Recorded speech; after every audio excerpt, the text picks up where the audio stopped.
getting ready to get started on this thing. It came in running on a map that I actually made for another car, and although it ran relatively decent, it basically needed to be reconfigured sort of top to bottom. So we have no idle air control valve on this, so it's probably going to require a little bit of throttle to start, and I've made significant changes everywhere, so I don't really expect it to run too great right from the get-go. So let's see what happens. I'll try it with no throttle at first just to see, but I'm sure it's just going to shut off. It doesn't have enough airflow.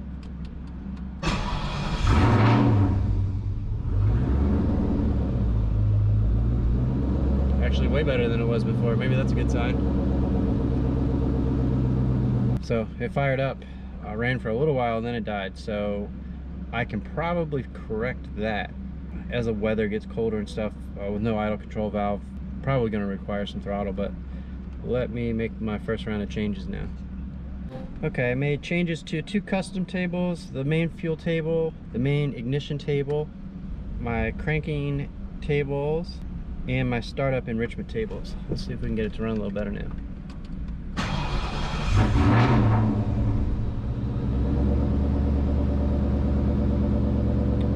So right about now, I think, is when it started surging until it died last time. What you waiting on, shorty? It's a chance of your life.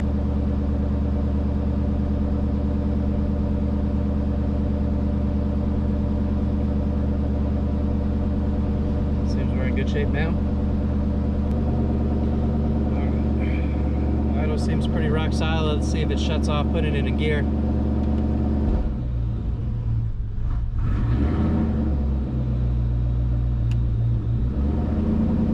So that's neutral.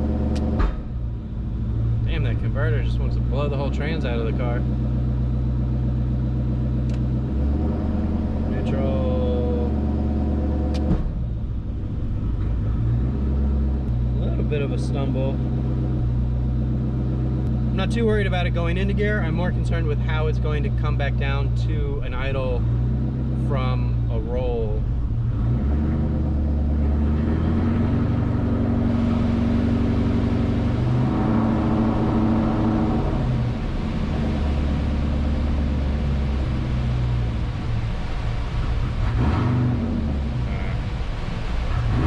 In which it comes back to an idle like a piece of crap. So we need to add some fuel, and we might be bumping the idle up on this one. I think I'm going to bump the idle up mechanically and then bring it down electronically. Yeah, that's what I'm gonna do. All right, bump the idle up a hair, just did a TPS auto set. There's not much travel in this throttle body. Looks like it's opening up all the way. Actually more impressed I can see the throttle body through the window. Let's see if it's less stumbly going into gear now, and how it returns back to idle.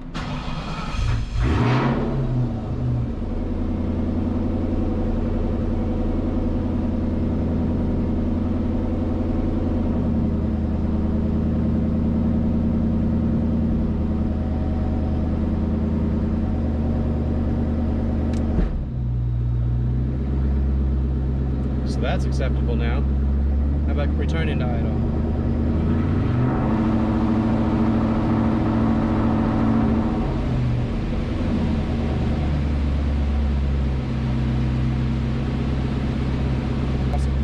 That made all the difference in the world, and that's actually the exact same idle speed, so it's not like it's idling any higher in gear. It is out of gear.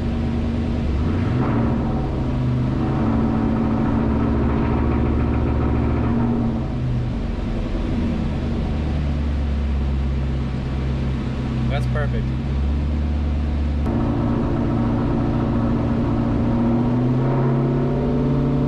Pick up, that's the same throttle position.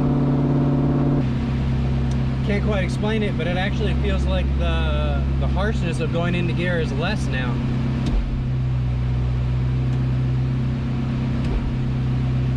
Awesome. All right, let me clean up the fuel table based off of the 4 seconds of driving that I've done.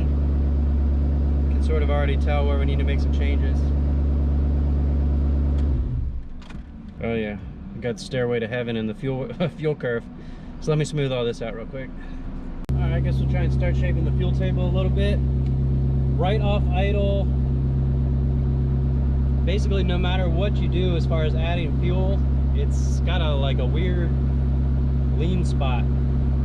So I'm gonna ignore that for the time being, I think, and revisit that. So I'm not sure what's going on there. That's not really normal.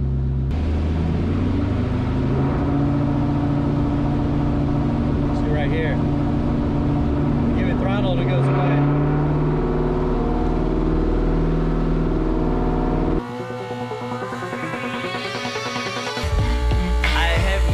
What I'm doing, I have no idea what I'm doing, but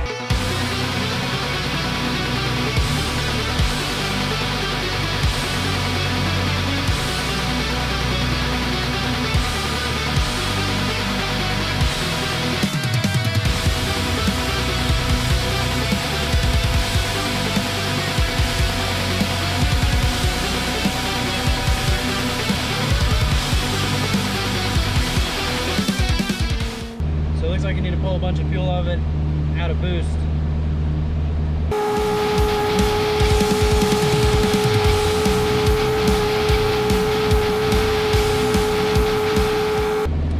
You see the fuel table looks like an earthquake. So now that we have a ballpark idea of where everything is, I can go in and smooth this all out. I am going to continue cleaning up all the part throttle fueling as I make runs, but gonna start doing some full throttle stuff now. Part throttle is actually pretty damn close, all things considered. So let's make a little baby run and see what this thing wants to do.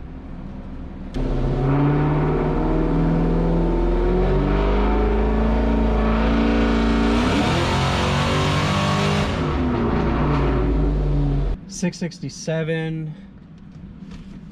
I didn't rev it very high. So for a first pull, fueling, it's pretty damn close. We're -3, -5% the whole way. Our air temp's about 150, which is probably pretty reasonable for what we got going on here. Battery voltage is a little lower than I'd like to see, but our fuel pressure is tracking just fine.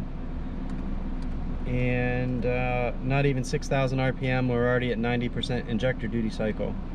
So that's not good.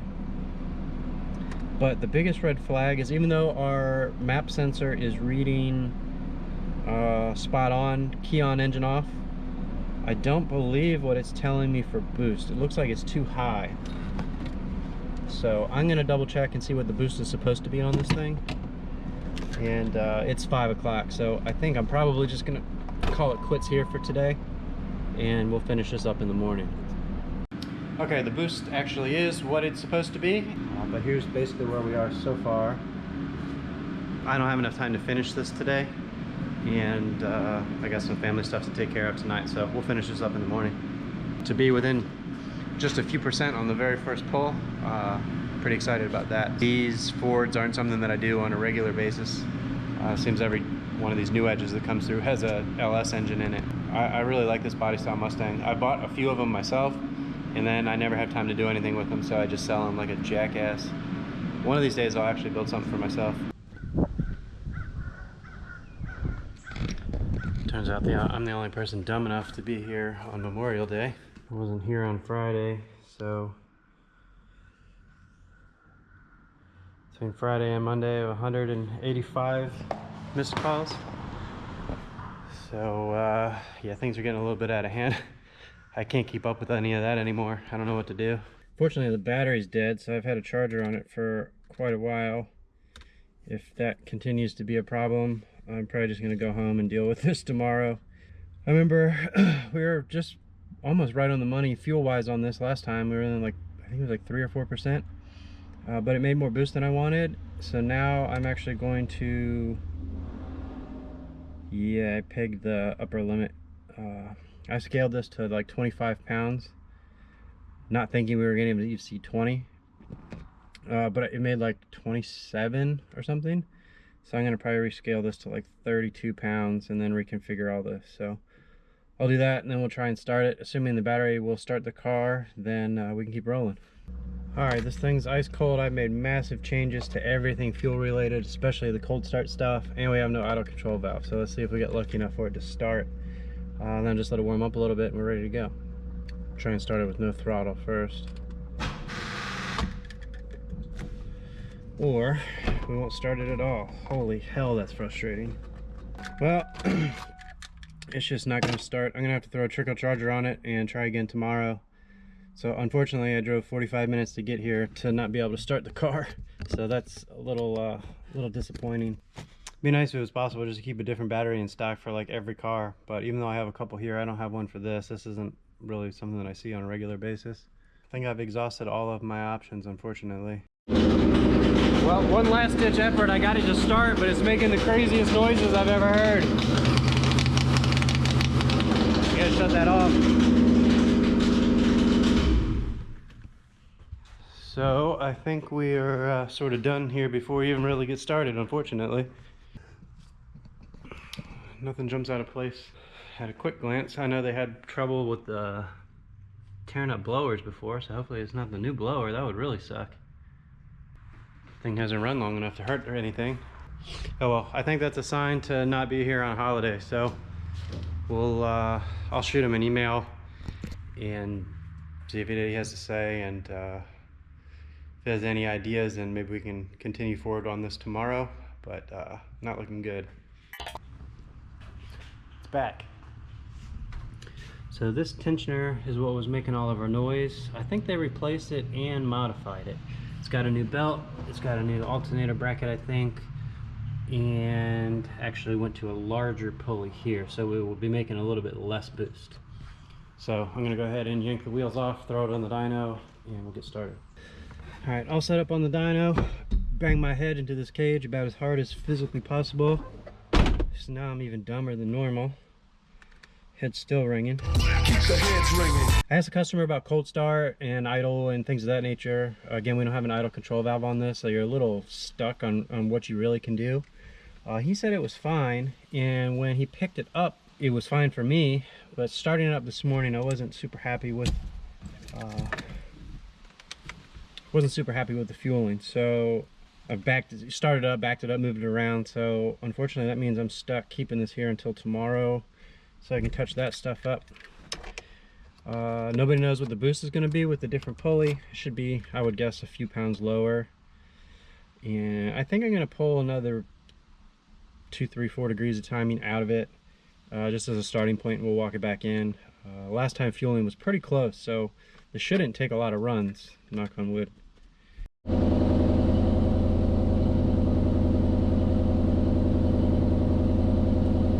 Had a little bit of a stumble like right off idle, and I put some additional Excel enrichment in it, and just tinkering with that, got it a little bit nicer now. It's a bad time, Bob. Oh, good. That's the place that used to be here. Oh, it used to be? Yeah, it's just trash. I'll throw it away.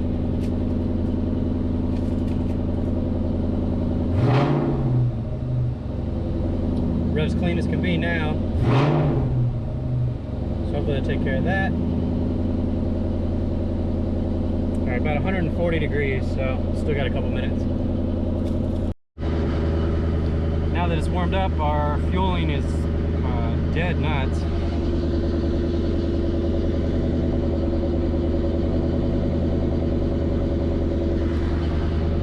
That's untouched from last time. So let's make our first run here. Ah, god damn it. We gotta change setting on the dyno real quick.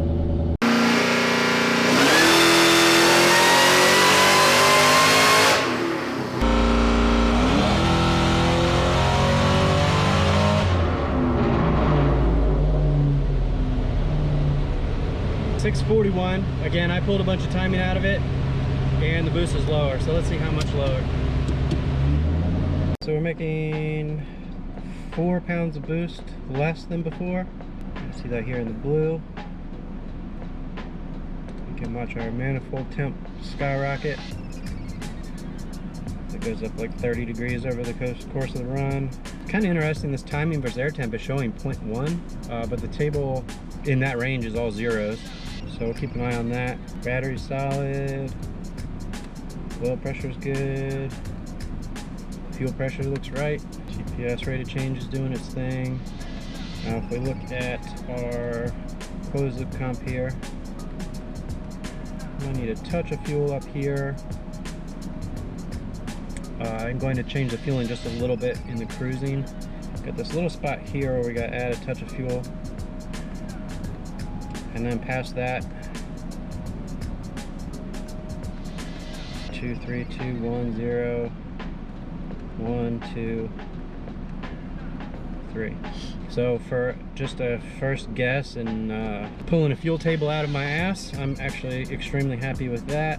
This isn't an engine or a combo that I deal much with at all, hence starting with so much timing pulled out of it. It has, I think, 4 degrees out of it now from what should theoretically have been pretty conservative on ethanol. So we'll touch up our fueling a little bit, probably put a little bit of timing into the next run. It was only off by a couple %, but I made some pretty drastic changes everywhere. In terms of the smoothing and the look of it and whatnot. So probably went in the wrong direction. One of those take 2 steps back to go forward, or whatever that stupid ass saying is. And I changed the target air fuel ratio, made it a little richer, and 2 degrees of timing.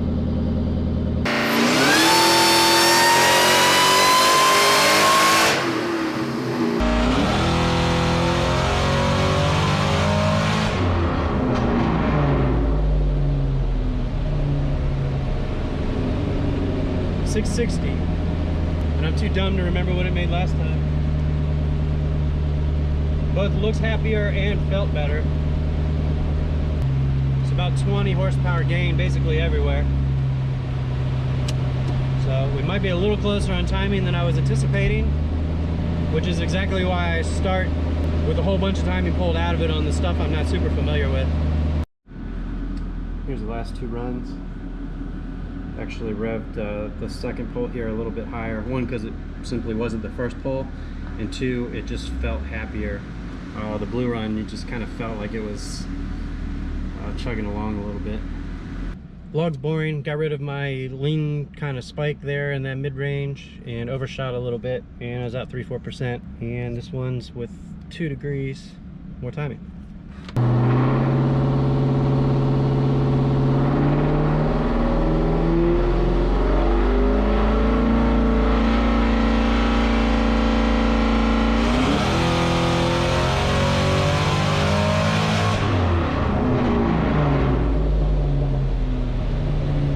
$676. Looks like another 20 basically right on the dot. So that's good. Probably pretty obvious to tell which run is which. Just throw a little more timing in it. The cool part with these blower cars is that they just sort of do what it is that they're going to do. Unlike the turbo cars, you're turning the boost up 150 times. We got to make 1,000 runs. Picked up 20 on the 25 on the last 2 runs. Eventually those gains will probably start getting chopped in half or less, and then we'll know we're good. But we'll keep going until it tells us to stop. So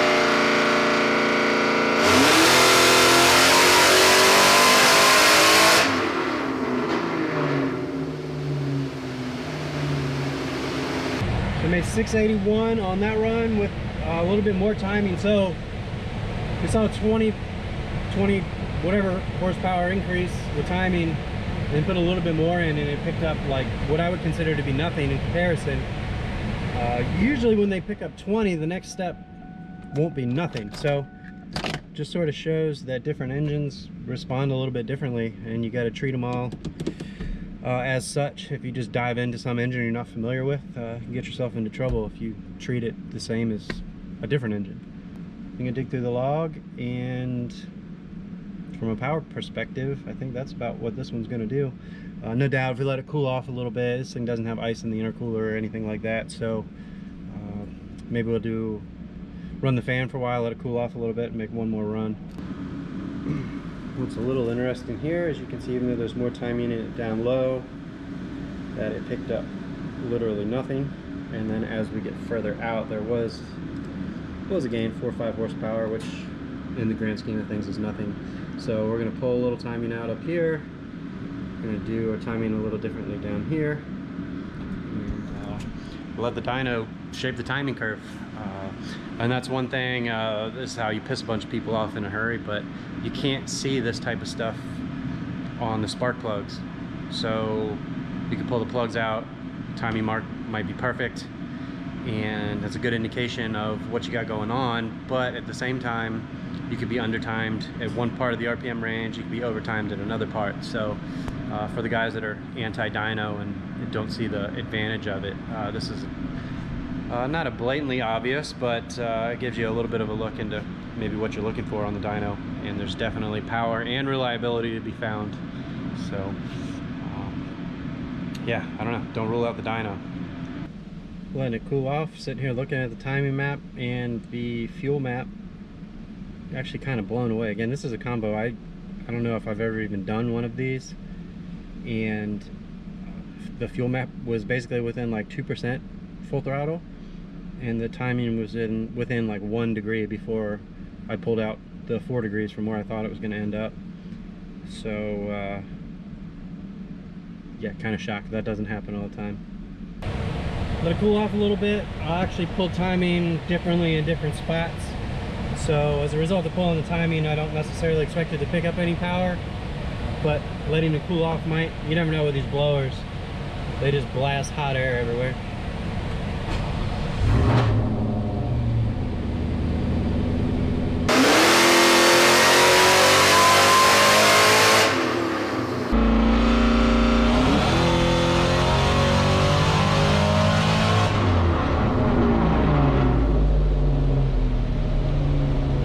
That's a bitch.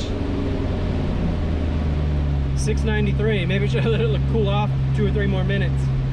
This guy's not chasing a number, so we'll check out the log. Assuming that the log is good, then we'll probably call it quits here.